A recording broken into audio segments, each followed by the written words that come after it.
அப்பா அது வந்து ஒரு சீனு, அதை தான் நினைச்சு சின்ன பழத்தனமா நீ முதல்ல கேள்வி கேட்டுற நீ பாடுங்க.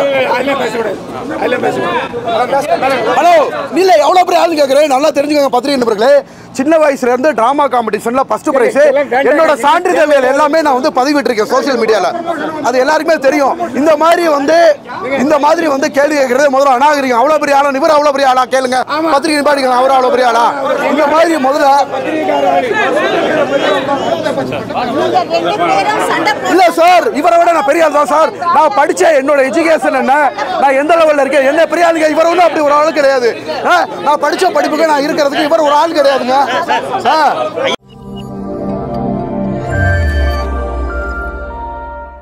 பத்திரிகை நண்பர்களுக்கு வணக்கம்.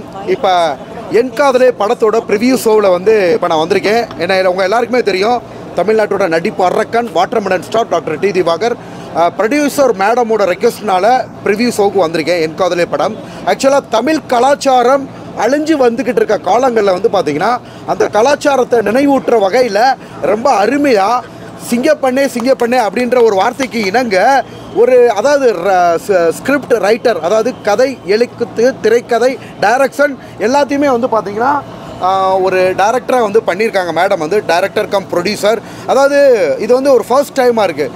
ஒரு பெண்ணே வந்து பார்த்திங்கன்னா ப்ரொடியூஸ் பண்ணி டைரக்ட் பண்ணி நல்ல ஒரு கதையை வந்து மக்களுக்கு விருந்தாக அளிச்சிருக்காங்க. ஆக்சுவலாக எல்லாருக்கும் சொல்லிக்கிறது என்னென்னா, நிறைய திரைப்படங்களில் வந்து பிரச்சனைகள் வருது.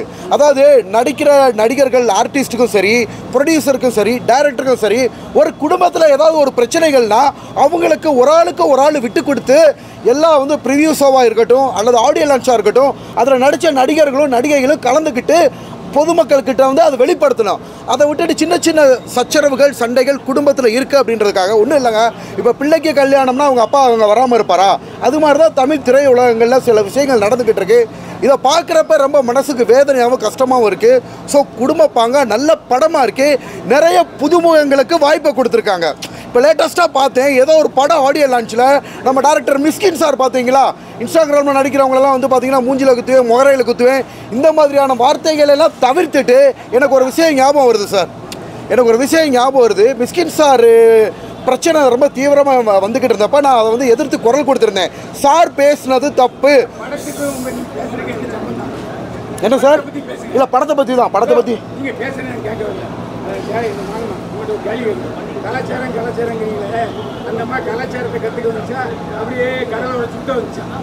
சார் அது ஒரு படம் சார்.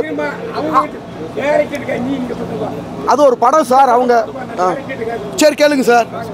சார் அது அவங்க படம் திரைக்கதை படமாக எடுத்திருக்காங்க, கலாச்சாரத்தை பற்றி சொல்லியிருக்காங்க. அதை ஏன் சார் அதை பற்றி நானும் ஒரு படம் பார்த்துருக்கேன். நான் படம் பார்த்தப்ப அந்த படத்தை பற்றி இல்லை சார், இவங்க படம் எடுத்திருக்காங்க, அந்த படம் பார்த்துருக்கேன். ஒரு பொது மனிதனை நான் கருத்து சொல்லக்கூடாதா? நான் வந்து என்ன சார் பிரஸ் மீட்ல தான் சார் சொல்றேன். இல்ல சார் நான் பேசிக்கிட்டு இருக்கப்ப நீங்க இடையூறா வர்றீங்களா? இது ஒரு சபை நாகரிகமா? நான் இல்ல சார், நான் பேசுறேன். பத்திரிகை நிருபர்கள் வந்து பேட்டி எடுத்துக்கிட்டு இருக்காங்க சார். இது நாகரிகமா சார்? பிரஸ் மீட் நடந்துகிட்டு இருக்கு, நான் பேசிக்கிட்டு இருக்கேன், நீங்க ஊட வந்து பேசுறது நாகரிகமா? டீசென்ட்டா நீங்க? ஏன் சார் சார் வந்து ஒரு சீனியர் என்ன சார் பேச விடணும்? பிரஸ் மீட்ல ஆன்சர் பண்ணிக்கிட்டு இருக்கேன், கேட்டுக்கிட்டு இருக்காங்க சார். நீங்க நான் பேசுறது முடிச்சதுக்கு அப்புறம் வாங்க சார். அதுதான் சார் சபை நாகரிகம், அதுதான் சார் சீனியர் ஆர்டிஸ்டுக்கு உண்டான ஒரு மரியாதை. நான் பிரஸ் மீட்டுக்கு மீட்டிங் கொடுத்துக்கிட்டு இருக்கேன். என் காதலே படத்துல சார் பேசிக்கிட்டு இருக்கேன் சார். நான் முடிச்சது வாங்க சார். அதுதான் சார் ஒரு சீனியர் ஆர்டிஸ்டுக்கு நடிகருக்கு அழகு சார். உங்களை விட நான் ஒரு சின்ன பையன் குழந்தை மாதிரி ஒரு பிரஸ் மீட் இவ்வளோ பேர் கேட்டுக்கிட்டு இருக்காங்க, அவங்களுக்கு ஆன்சர் பண்ணிக்கிட்டு இருக்கேன். இடையில இன்டர்ஃபியர் ஆகலாமா சொல்லுங்க சார். நீங்க உங்க வேலையை முடிச்சுட்டு பேசுங்க சார். முதல்ல நான் பேசிக்கிறேன் சார். சார் என் காதலே படம் சரி கேட்டாங்க, நான் தான் பதில் சொல்றேன். பதில் சொல்ல விட மாட்டேங்கிறார்ல. இல்ல சார், சார் ரிப்போர்ட்டர்னாலுமே ஒருத்தவங்க கதவை பதிவிட்டதுக்கு அப்புறம் அவங்க கருத்தை சொல்லணும். பேசிக்கிட்டு இருக்க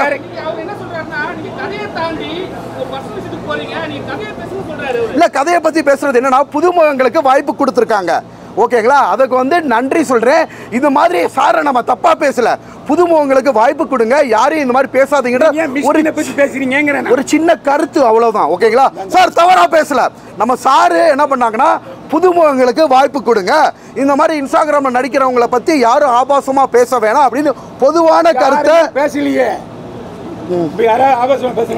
சார். இவங்க ஆபாசமா பேசுறாங்க நான் சொல்லவே இல்லை, நான் பொது கருத்தை பதிவு பண்ணிக்கிட்டு இருக்கேன். செஞ்சு போங்க 2 நிமிஷம் பேசி முடிக்க நான் கேள்வி நான் வெளியே போயிருவேன். அப்படியா? சரி சார், முதல்ல என்ன பேச விடுங்க சார். அதான் 2 நிமிஷம் உங்களுக்கு டைம். எங்க டைம் வேஸ்ட் பண்ணாதீங்க, எங்களுக்கு வேற ஒரு வேலை இருக்கு, நான் அடுத்த பிரஸ் மீட்டுக்கு போகணும். அப்படியா? ஆமா, சொல்லுங்க. Okay sir. ஸோ இந்த மாதிரி புதுமுகங்களுக்கு வாய்ப்பு கொடுத்துருக்காங்க, கலாச்சாரத்தை நினைவுபடுத்திருக்காங்க. நிறைய இடங்கள்ல ஆடியோ லான்ச்சில் நானும் பார்த்துட்டேன் சார். நடிகர்களோ வர்றது கிடையாது. அதாவது ஒரு ப்ரொடியூசர்னா விற்காததை விற்று, ஓகேங்களா, கஷ்டப்பட்டு தான் படம் எடுக்கிறாங்க. ஸோ அந்த படத்தை வந்து அவங்கள வந்து ஒரு நாயகனாக வந்து சித்தரித்து காமிக்கிறாங்கன்னா, அவங்களுக்குள்ள 1000 பிரச்சனைகள் இருந்தாலும் அதெல்லாம் கடந்து வந்து பார்த்திங்கன்னா ஒரு ஆடியோ லான்ச்சில் கலந்து வந்து பார்த்திங்கன்னா பொதுமக்களுக்கு வெளிப்படுத்தணும், பத்திரிகை நிருபர்களுக்கும் நம்ம அதை பற்றி சொல்லணும். ஓகேங்களா? ஸோ இந்த படம் வந்து உண்மையிலே ப்ரொடியூசர் மேடமோட ரெக்வஸ்ட்னால இங்கே வந்து பார்த்து நீங்களே பார்த்துருப்பீங்க, நிறைய ப்ரொமோஷன்ஸில் சார் கொஞ்ச நாளைக்கு முன்னாடி தான் சார் நம்ம 2 பேரும் பார்த்து பேசுகிறோம், அதுக்குள்ளே பார்த்ததே இல்லைன்றீங்களா சார்? கேளுங்க சார். பண்ண போறேன். இருங்க சார், அதுக்கு முன்னாடி என்னோட சிக்னேச்சர்ஸ் இப்போ போட்டுக்கிறேன் எல்லாருக்கும். ஐயோ,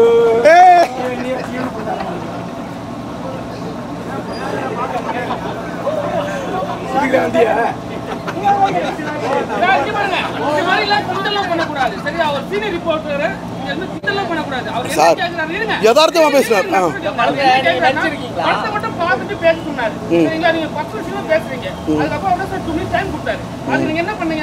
சார் இதுதான் பண்ணேன், அவர்கிட்ட சொல்லிட்டு தான் பண்ணேன். இல்ல சார், சார் ப்ரீவியஸ் ஷோ பார்த்துட்டு வந்து கருத்து. ஆமா, அவங்க என்ன மாதிரி ஆளுங்க சொல்லவே இல்லையா சார்? அவங்க சார் இன்ஸ்டாகிராமை தாண்டி நான் 5 படத்தில் நடிச்சிட்டேன். ஓகேங்களா? அந்த படத்தில் ஃபர்ஸ்ட் படம் மே 23 ரிலீஸ் ஆக போகுது. சிறு வயசுல முதல்ல என்னை பற்றி தெரிஞ்சுக்கிட்டு பேசுங்க. சின்ன வயசுல இருந்து என்ன சார், அதான் என்னை பற்றி தெரிஞ்சுக்கிட்டு பேசுங்கன்னு சொல்ல வரேன். என்ன கேட்குற கேள்விகளை நீங்கள் அவ்வளோ பெரிய ஆளா? நல்லது. நானும் பத்திரிகையில் பதிவு பண்ண வரேன். என்னது அப்பா, அது வந்து ஒரு சீனு, அதை தான் நினச்சிக்காட்டு. சின்ன படத்தனமா நீ முதல்ல கேள்வி கேட்டுற நிப்பாடுங்க. ஹலோ, நீல எவ்வளோ பெரிய ஆளுன்னு கேட்குறேன், நல்லா தெரிஞ்சுக்கோங்க பத்திரிகை நண்பர்களே. சின்ன வயசுல இருந்து டிராமா காம்படிஷன்ல ஃபர்ஸ்ட் பிரைஸ், என்னோட சான்றிதழ்கள் எல்லாமே நான் வந்து பதிவிட்டிருக்கேன் சோசியல் மீடியால, அது எல்லாருக்குமே தெரியும். இந்த மாதிரி வந்து கேள்வி கேட்கறது முதல்ல அநாகரிகம். அவ்வளோ பெரிய ஆளா இவர்? அவ்வளோ பெரிய ஆளா கேளுங்க, பத்திரிகை நிப்பாடிக்கலாம். அவர் அவ்வளோ பெரிய ஆளா? இந்த மாதிரி முதல்ல இல்ல சார், இவரை விட நான் பெரிய ஆள் தான் சார். நான் படிச்ச என்னோட எஜுகேஷன் என்ன, நான் எந்த லெவல்ல இருக்கேன், என்ன பெரிய ஆளுங்க. இவர் ஒன்றும் அப்படி ஒரு ஆள் கிடையாது. நான் படிச்ச படிப்புக்கு நான் இருக்கிறதுக்கு இவர் ஒரு ஆள் கிடையாதுங்க. இல்ல மேடம், இல்ல மேடம், நான் படிச்சிருக்கேன், எனக்குன்னு ஒரு லெவல் இருக்கு. என்ன பத்தி பேசுறதுக்கு இவர் ஒரு ஆள் கிடையாது. புறாம இருந்தா பேசலாம், இவர் வந்து அவ்வளவு பெரிய ஆள் கிடையாது. அவர் தான் சார் அந்த சார், அவர் அந்த வார்த்தையை பேசுறாரு, பெரிய ஆள் கிடையாது. நீங்க எல்லாரும் வேடிக்கை பார்த்துட்டு இருக்கீங்க. அது சொல்ல விடலாமா? அது சொல்லலாமா? அது சொல்லலாமா? நானும் முதல்ல ஆரம்பிச்சேன். பெரிய ஆள்னு அவர் தான் பேசுறாரு.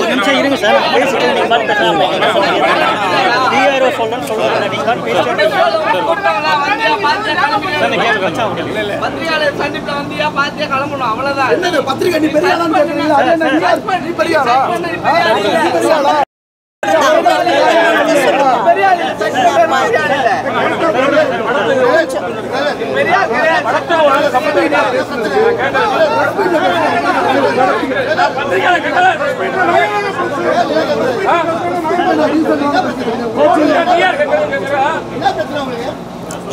ஏங்க ஒருத்தரை போட்டு இத்தனை பேர் கலாய்க்க கூடாது, விட்டுடுங்க. ஒரு பத்திரிகையாளர் காட்சிக்கு அப்புறம் ஒரு பிரிவினை நடத்துறது இவ்வளவு மோசமான அனுபவம் நான் தான் செஞ்சேன். யார் இந்த ஆளு? ஏன் இவ்வளோ தான் பேச விடுறீங்க? நான் அப்பயே சொல்கிறேன், வெளியே போய் சொல்லுங்கன்னு ஏன் போக சொல்ல? நான் கேட்டது உங்க படத்துக்கான விஷயம். என்ன என்ன என்ன கம் டு தி பாயிண்ட். இல்ல இல்ல படத்தை போடவே மாட்டாங்கன்னா படத்துக்கான பத்திரிகையாளர் சந்திப்பு தான் இது. அவருக்கான ப்ரமோஷன் பண்ணிட்டு இருக்காரு. அத போட மாட்டேன்னு சொல்லுங்க. அத போட மாட்டேன்னு சொல்லுங்க. உங்க படத்தை போடவே மாட்டேன்னா போடவே மாட்டாங்க. வார்த்தை தவறு பேசாத போட மாட்டாங்க. நீங்க பேசுறது தப்புப்பா. படத்தை போடவே மாட்டாங்கன்னு சொல்றீங்க. ஒரு சாதாரண ஒரு வார்த்தையை பேசுறீங்க. நியாயமா இது? ஒரு படத்தை கஷ்டப்படுறது எவ்வளவு தெரியுமா?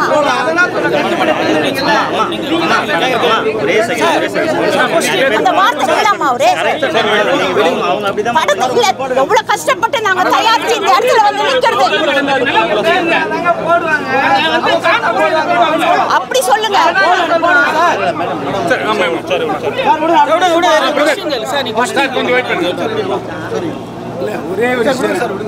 ஒரே ஒரு கேள்வி இவங்க ஒரு கேள்வி கேட்கிறாங்க. பைல்வான் சார் என்ன கேள்வி சொல்லுங்க சார். போன படத்துலயும் உங்களை பார்த்தேன், மறுபடியும் பார்க்கவும் நீங்க சந்தோஷமா சொன்னீங்க. ஒரே ஒரு விஷயம், இந்த படம் கல்ச்சருங்கிறீங்களே, பண்பாடு விஷயத்துல நீங்க பினிஷிங்கே இல்லையா படத்துல? எந்த பினிஷிங்கை கேட்குறீங்க நீங்கள்? முதல்ல ஒரு வெளிநாட்டு பொண்ணு கல்ச்சர் படிக்கிறதுக்காக இங்கே வரா. ஸோ அந்த கல்ச்சரை சொல்லி கொடுக்குற ஒரு இதுவும் அந்த கல்ச்சர் பிடிச்சி அவள் மனசுக்கு ரொம்ப பிடிச்சி போச்சு. அதனால் அங்கே சொல்லி கொடுக்குறவங்கிட்ட ஒரு காதல் கல்ச்சர் படிக்க வந்தால் அவள் மனசில் காதலே வரக்கூடாதா? அந்த டீனேஜ் அவங்களுக்கு ஒரு காதல் வருது. கல்ச்சரை படிச்சாளா? படித்ததோட்டு தான் வாழற அந்த காதல். கல்யாணம் பண்ணவன் ஏன் காலை தூக்குனா அப்படின்னு உங்களுக்கு தெரியுமா? இல்ல அவ கன்சீவ் ஆயிருக்குன்னு நர்ஸ் சொல்லுது. யார் கன்சீவ் சொன்னா? அவங்க 2 பேரும் கல்யாணம் பண்ணிக்கிட்டாங்க. கடல்ல கல்யாணம் பண்ணிக்கிட்டாங்க. ஆமா, நீங்க பாக்கலன்னா அதுக்கு என்ன பண்றது? அவன் சொல்றான்ல இங்கதான் இந்த கடலுக்குள்ளதான் என் அம்மா அப்பா எல்லாமே இருக்காங்க அப்படின்ட்டு. அப்ப அவ சொல்ல வேண்டியதானே, என் புருஷன் இவருதான், நீ எல்லாரையும் சொல்லி இழுத்துட்டு போங்க. கல்ச்சரை பத்தி பேசுறீங்களே, இப்ப இருக்கிற கல்ச்சர் உங்களுக்கு என்ன? எவ்வளவு கல்ச்சரை பத்தியே பேசிட்டு இருக்கீங்க. உங்களுக்கு நல்லா தெரியும் சினி ஃபீல்ட்ல என்னென்ன எப்படின்னு பேசுறீங்க. இந்த காலகட்டம் எப்படி அழிஞ்சிட்டு வருது, காதல் எப்படி அழிஞ்சிட்டு வருது. அவ யார் தெரியுமா? அவ லவ் பண்றாள்ல ஒரு காதலை, அவ அந்த அத்தை பொண்ணு மனசுக்குள்ள எவ்வளவு ஒரு தெய்வீகமான பாத்துட்டேங்க. அத டீடைலா அவனே சொல்றான், நான் உன்னை அம்மாவை பாத்துட்டேன்னு. முடிஞ்சு போச்சு இல்ல? அப்போ அவ அந்த வெள்ளக்காரி காதலை அக்செப்ட் பண்ணிட்டு சுபமா முடிச்சுக்கலாமே, கலாச்சாரம் எல்லாம் இருக்குமே. நல்லா தான் இருக்குது. அது உங்களுக்கு நல்லா அவங்கவுங்க பார்வையை ஒத்து தான் இந்த படத்தினுடைய கருத்து வெளிப்படும்.